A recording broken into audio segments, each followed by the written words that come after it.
Aujourd'hui, on déballe et on teste ensemble le kit survie de la marque OneCrow. Avis aux survivalistes et aux amateurs d'activités outdoor, c'est par ici que ça se passe.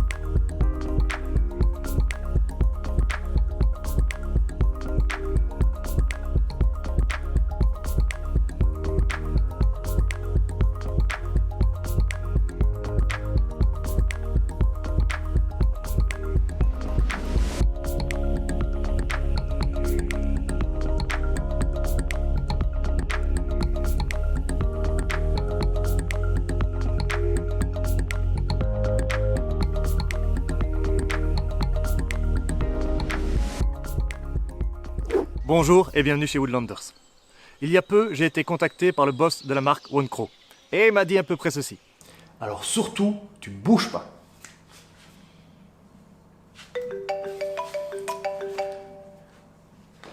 Allô?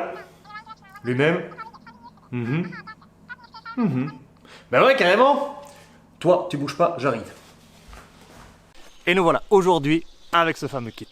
Il porte le doux nom de Kit Survie Choc. Est vendu sur le site de la marque qui est en lien dans la description et ce pour la modique somme de 55,97 €. 55,97 € pour ceux qui mangent pas de frites. Ensemble, nous allons décortiquer ce kit, voir ses forces et ses faiblesses et en tirer la conclusion qui s'imposera. Bon ou mauvais kit.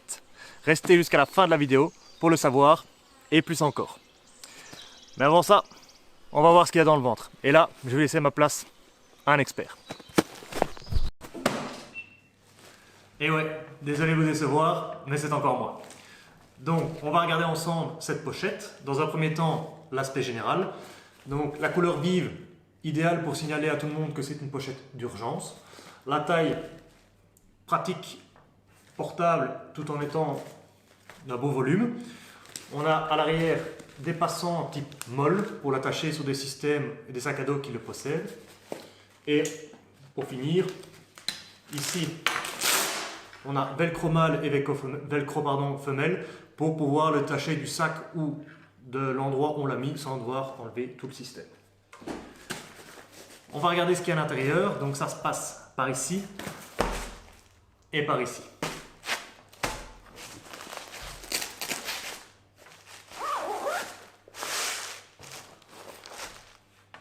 Ok, déjà quand on l'ouvre, on est satisfait de voir qu'il est bien rempli. Donc il est composé d'un kit premier soin, une paille filtrante, un marteau brise-vitre,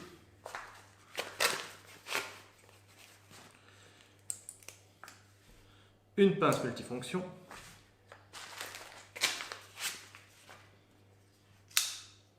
un couteau, de la paracorde, donc dans la description ils disent que c'est 15 mètres, à voir, une petite lampe de poche,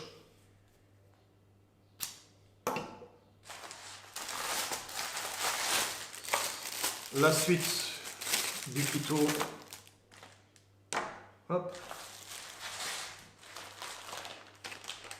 un fire seal, une couverture de survie, un poncho,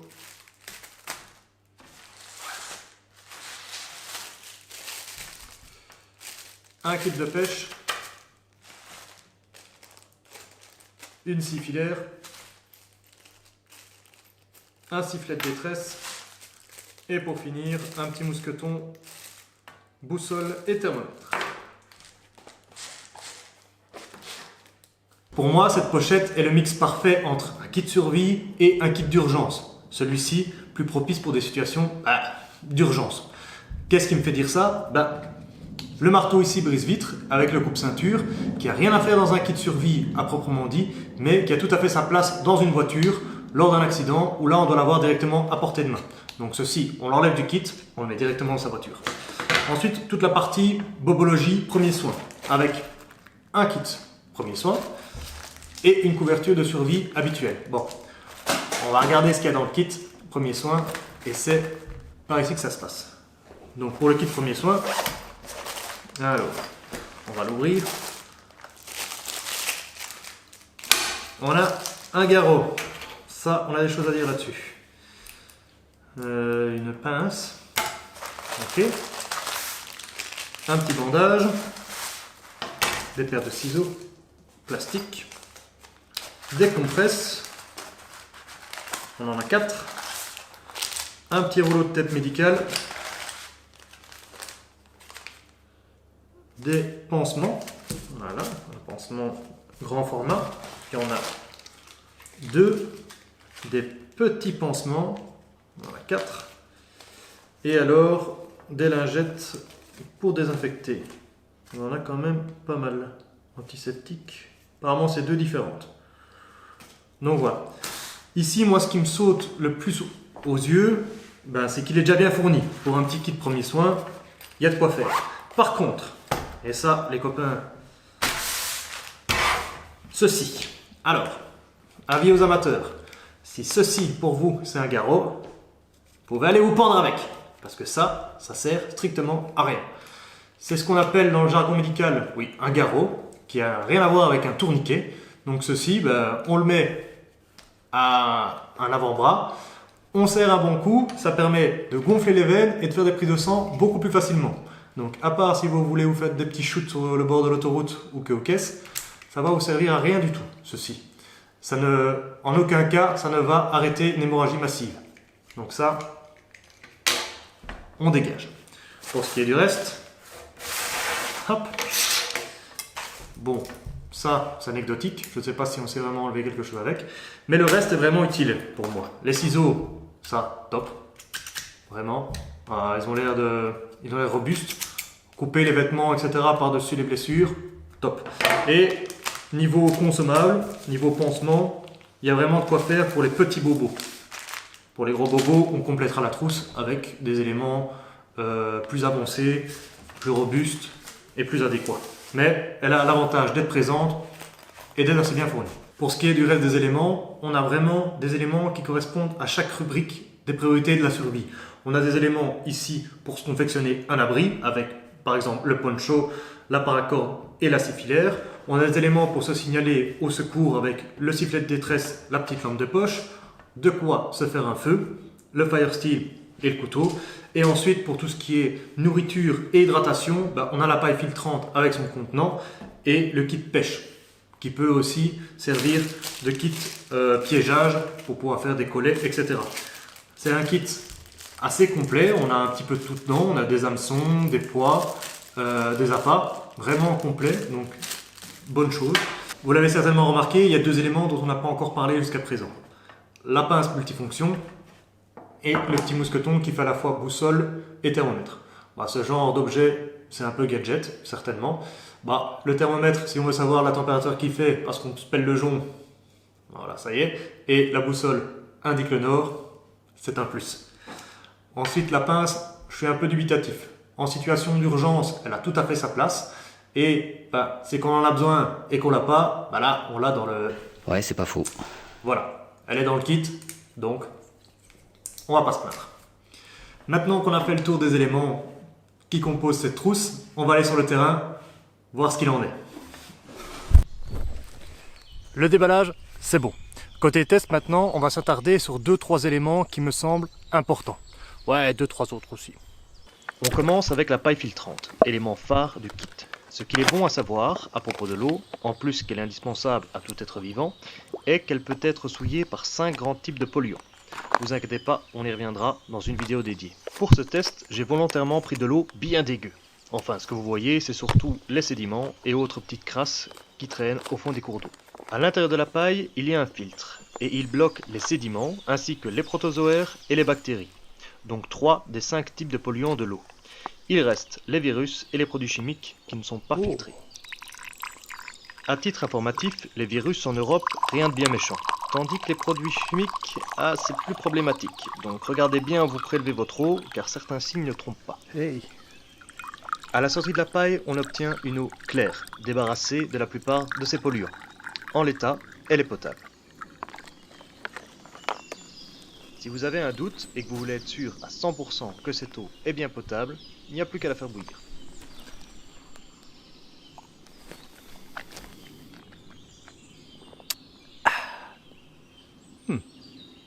Autour du fire steel. Comme il est le seul élément pouvant nous procurer un feu dans ce kit, il a intérêt à pas nous laisser tomber. Le grattoir fourni avec fait le taf, mais pour des raisons personnelles, je préfère utiliser le dos de ma lame, ça arrache plus de matière et c'est plus efficace.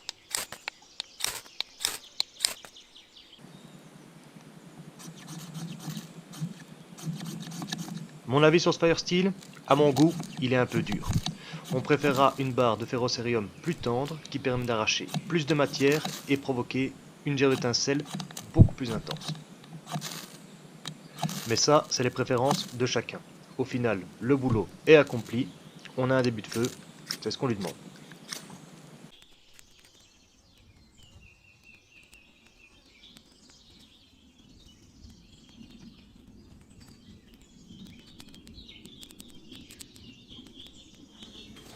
Autre élément important du kit, le couteau et la pince multifonction. Pour ce qui est du couteau, à vrai dire, il est assez robuste. Pour l'avoir un peu manipulé, etc., ici dans les bois et dans la vie de tous les jours, il fait vraiment le boulot. Ici, on a la moitié de la lame qui est dédiée au tranchant et une autre moitié à un coupe-corde, ainsi qu'un coupe-ceinture et un brise-vitre. Donc ça le rend idéal pour tout ce qui est everyday carry. Ici dans les bois, j'ai fait réaliser quelques feather sticks avec et ça a fait le taf, heureusement. J'ai pas essayé de bâtonner avec parce que du fait que ce soit une lame pliante et pas une full tank, ça sert à rien de commencer à taper dessus et du coup de l'exploser. Donc ça, pour la vie de tous les jours et les cas d'urgence, top.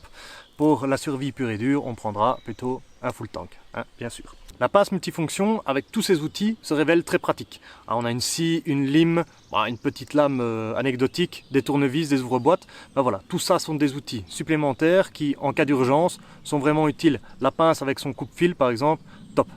Par contre, là, il va falloir m'aider. Ça, ce machin-là. S'il y a quelqu'un qui sait à quoi ça sert, faites-le moi savoir en commentaire. C'est gradué en centimètres. Ça coupe pas.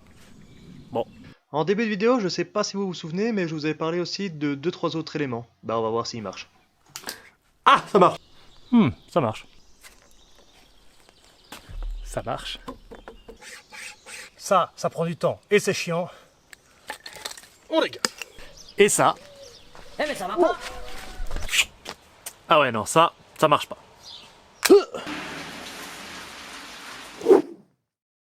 Ma conclusion est sans appel. C'est un bon kit. Il fait partie de ces kits vendus sur le net qui font une bonne base pour votre kit survie. Pour moi, le kit survie idéal est un kit qu'on fabrique soi-même, qui regroupe des éléments relatifs à chaque priorité de la survie, bien entendu, mais aussi des éléments qui vous sont familiers, avec lesquels vous avez l'habitude de travailler. Et ce kit de la marque OneCrow est une base solide sur laquelle vous appuyez pour fabriquer votre propre kit survie. Ouais, ça fait un peu beaucoup de fois kit quand même. De ce kit, on garde les points forts. Et à cela, on va faire quelques modifications et ajouts. Par exemple, on va prendre le kit premier soin et l'étoffer un petit peu plus. Et pourquoi pas changer de couteau. Pour ce qui est des ajouts, on va mettre des éléments qui nous semblent utiles. Par exemple du tape, du fil de fer, ou alors tout simplement une batterie externe avec son câble pour tout ce qui est moyen de communication et GSM. Car créer son kit de A à Z, c'est possible, mais ça vous reviendra plus cher. J'ai fait mon enquête en allant chercher chaque item présent dans la pochette et pour des éléments identiques ou similaires, on tourne autour des 120 €, soit plus du double du prix du kit OneCrow. De plus, si vous êtes exigeant et vous cherchez du matériel de qualité supérieure, là, ça va douiller. Voilà qui conclut le test du kit survie choc de la marque OneCrow. À vous à présent de vous faire votre propre avis sur ce kit. Si vous êtes curieux et que vous voulez en savoir plus sur la marque, le lien est dans la description. Mais sachez que c'est un jeune Français passionné qui est à l'origine de ce concept et qu'il porte vraiment son projet. Du choix des éléments présents dans le kit jusqu'au service après-vente, il fait tout. Donc, allez lui rendre une petite visite, ça mange pas de pain et ça lui fera plaisir. Seuls les plus fidèles d'entre vous seront restés jusqu'à la fin de la vidéo. Et ça, c'est beau. Pour vous remercier, on se retrouve sur mes réseaux sociaux. Là, une surprise vous attend en partenariat avec OneCrow. Sur ce, portez-vous bien et à bientôt pour de nouvelles aventures.